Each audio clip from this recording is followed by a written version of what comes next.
Soprod et la RTI vous présentent en partenariat avec le 179, votre conseiller client de la CIE, 2 minutes pour comprendre.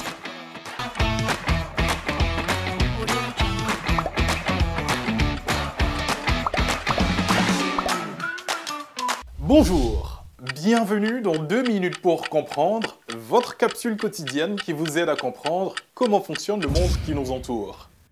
Aujourd'hui, je vais vous parler du Grand Bassam. Située à 43 km à l'est d'Abidjan, la localité de Grand Bassam est le chef-lieu du département du même nom dans la région du Sud Comoé. Le nom de la ville vient de l'expression abouré al-Sam, qui veut dire « il fait nuit », et de l'expression apollonienne « Bassouin », qui signifie « viens me charger ».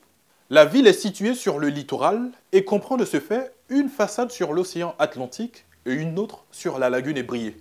Le premier Européen à explorer la région de Grand Bassam est le Portugais Soeiro da Costa en 1469.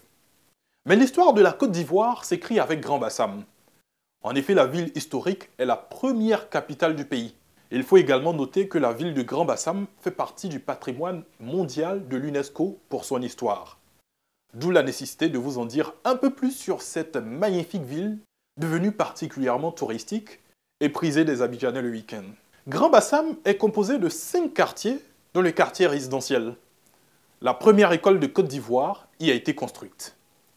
Dirigée par les colons, elle accueillait les enfants des autochtones. Cette école a vu passer des personnalités telles que le président Félix Houphouët-Boigny par exemple. En 1905, c'est le premier centre hospitalier de Côte d'Ivoire qui ouvre ses portes à Grand Bassam. Il accueille alors les malades de la région. Grand Bassam dispose d'un incroyable patrimoine culturel, notamment au sein du quartier France, la ville coloniale sur une étroite bande de terre entre l'océan et la lagune. Véritable musée à ciel ouvert, ce quartier abrite des vestiges de la fin du 19e et du début du 20e siècle. Un remarquable exemple d'architecture coloniale avec des maisons dotées de galeries extérieures, de vérandas et de jardins qui témoignent des relations entre Européens et Africains. Et ensuite, du mouvement en faveur de l'indépendance. Je vous donne rendez-vous demain à la même heure pour un nouveau numéro de 2 minutes pour comprendre. Soprod et la RTI, en partenariat avec le 179, votre conseiller clientèle de la CIE, vous ont présenté 2 minutes pour comprendre.